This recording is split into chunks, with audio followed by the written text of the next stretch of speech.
Hey, I'm Bacon, and I hate solo play. I'm just kidding, I don't hate solo play, but I have said in other videos and streams that I don't necessarily understand the appeal of solo play. And so when faced with a lack of understanding, I do my best to try and gain understanding. And so I'm currently um, putting together a list of solo play games that I will be playing. I'm in the middle of an Astro Prisma game, which is a sci-fi hex crawl, solo, of course. And then I also have Iron Sworn lined up and a Solo Dark, Shadow Dark game lined up, as well as some others that I can't think of off the top of my head. So oddly, but maybe not, if you know where this is headed, today I want to talk about Tunnels and Trolls.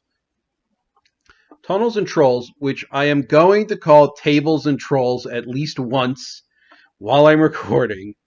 Tunnels and Trolls was first published in 1975 by Ken St. Andre. It was one of the earliest role-playing games and the first major alternative to Dungeons and Dragons. Despite being heavily inspired by D&D, it introduced several innovations that influenced RPG design and the hobby at large. In this video, I'm going to be discussing solo play, like I just said. So there's immediately a lot of murk to try and cut through to really get at the heart of the origin of solo play and TTRPGs. Some would include game books as solo TTRPG experiences, the first of which is The Adventures of You on Sugarcane Island, published in '76 by Edward Packard and was the prototype to the Choose Your Own Adventure books. Some would include Dungeons and Dragons because there were those who would experiment with the system in order to try and draw out a solo experience. I do not include these because the game books were not role-playing games as we understand them, and even from a historical perspective, and because Dungeons and Dragons rules were not specifically geared toward solo play. They had to be experimented on in order to draw that out. But we'll get more into that a little later. The concept of solo RPG adventures was revolutionary in the 70s, as most tabletop games, role-playing games, followed D&D's lead, and so were designed to be played in groups, typically with a GM overseeing the game. Tunnels and Trolls established an alternative right out of the gate by, as the first major competitor to D&D, offering a fully realized adventure for a single player, which they could engage with without needing a GM or that's what solo means. That's what single player means. But one that the base rules were required to play. Buffalo Castle, released in '76, in the following year that Tunnels and Trolls was released, almost said Tables, in '75, is the first officially published solo RPG module specifically designed for use with Tunnels and Trolls.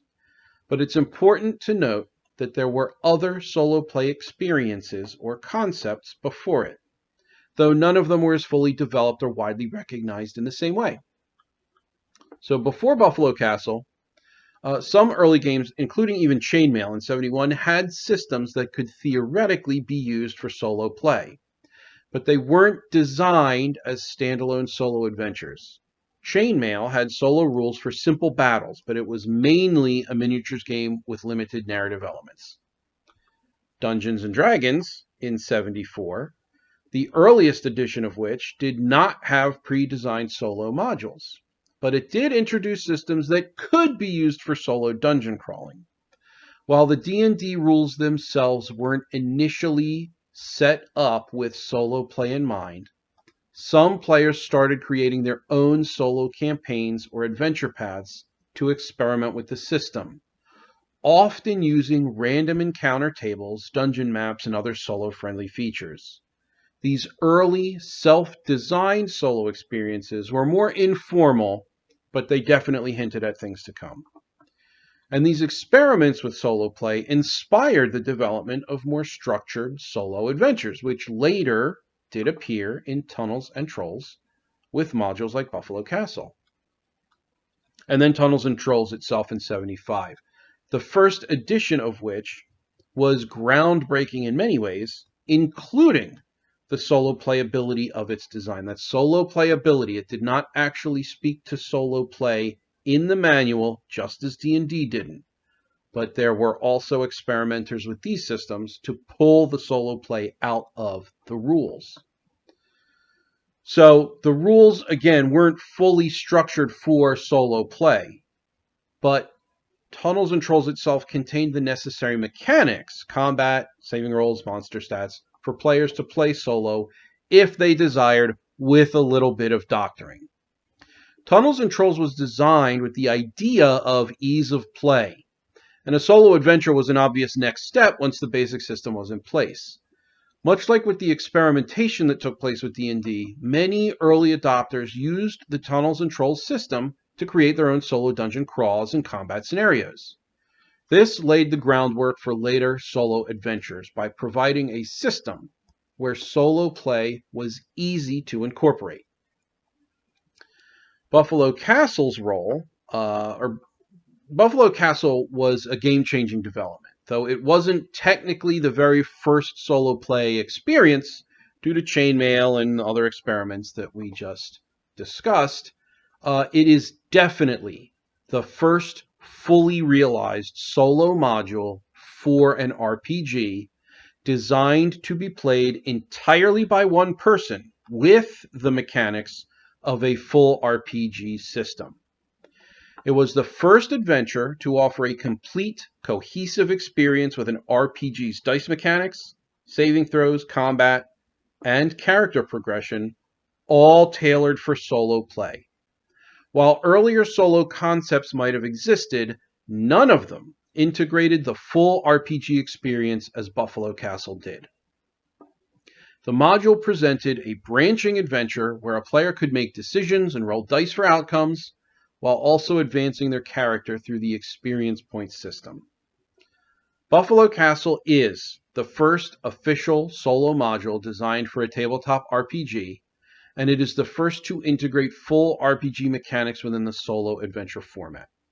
So how did it work? The core idea behind solo adventures, like Buffalo Castle, was to mimic the structure of a group role-playing game while allowing a single player to take the lead. So here's how Tunnels and Trolls accomplished this. It used a choose-your-own-adventure structure. Buffalo Castle used a branching narrative where the player made decisions based on the events unfolding in the story. After reading a section of text, the player would be presented with multiple options to continue their adventure. For example, the player might be asked if they wish to explore a dark passageway, fight a monster, or rest and recover. The choices the player made would determine what happened next, and the player would turn to a different page or section based on their choice. Unlike a typical choose-your-own-adventure book, which only presents a narrative, Buffalo Castle incorporated full TTRPG mechanics to resolve actions. The player had to roll dice, typically a 2d6 roll, to determine the outcomes of actions like combat, saving throws, or skill checks. By using these mechanics, the solo modules allowed players to experience a full role-playing adventure without the need for a GM or other players.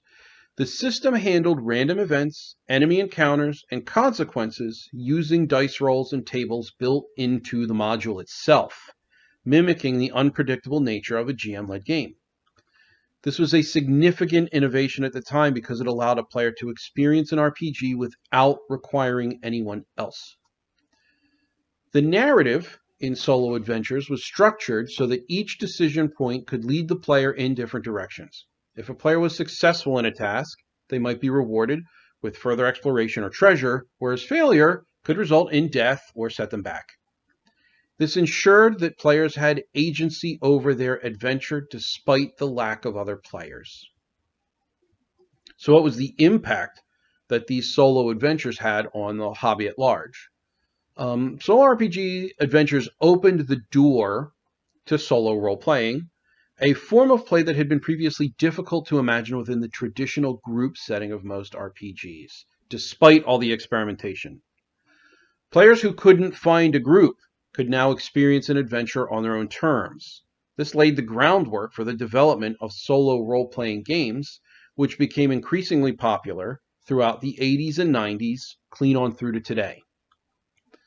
Buffalo Castle was an important precursor to the game book genre, which includes books like Fighting Fantasy in 82, Lone Wolf in 84, and Choose Your Own Adventure, which was published in 79, but these were not RPG specific.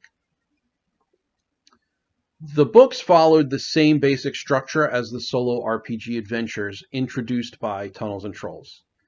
They were narrative-driven, with choices that allowed readers to influence the outcomes and mechanics that mimicked RPG systems, though simpler in comparison to Tunnels and Trolls. Fighting Fantasy, for instance, is often credited with popularizing the genre in the 80s, though Choose Your Own Adventure also had a hand in this as well. The mechanics used in Buffalo Castle and other Tunnels and Trolls solo adventures were eventually adapted into the gamebook formula. So, for example, the Fighting Fantasy series uses a combat system based on dice rolls and skill checks, similar to Tunnels and Trolls' system of character attributes and dice rolling. Other features like character stats, strength, dexterity, etc., random encounter tables, and progressive storylines would become staples of the gamebook genre. The success of solo modules like Buffalo Castle eventually led to the creation of more solo modules within the Tunnels and Trolls system, and by the late 70s and early 80s, solo RPG adventures had become a regular feature in the gaming hobby. So this has been around since virtually the beginning. This would later contribute to the development of RPG systems explicitly designed for solo play, as well as the rise of journaling and narrative solo play, which continue to evolve and are embraced by communities today. Following Buffalo Castle, several other solo modules and gamebooks were released, both by Flying Buffalo and other publishers. This included City of Terrors, a very highly rated solitaire module, and this expanded on the original concept and offered more complex scenarios, as well as Starship Traveler. City of Terrors was published in 78. Starship Traveler was published in 83, and this was a space-themed game book by Steve Jackson. Tunnels and Trolls solo adventures were revolutionary in that they didn't just create a new way to play, but opened up new possibilities for the RPG hobby. They laid the groundwork for gamebooks and solo RPG play to flourish in the coming decades, helping shape an entire subgenre of games that would appeal to a broad range of players, whether they were part of a group or seeking a solo experience. I think I got through all of that without saying tables and trolls once, but I don't know. I could have missed one. Thank you all for viewing. I think I'm going to go ahead and continue this Innovations of series beyond Traveler, beyond Tunnels and Trolls, because I actually really like doing this. I like diving into the history of the hobby. I like seeing where definitively the common trappings or expectations of the hobby find their origins. So thank you for watching. Please do like and subscribe, and I'll see you in the next one. Take care, everyone.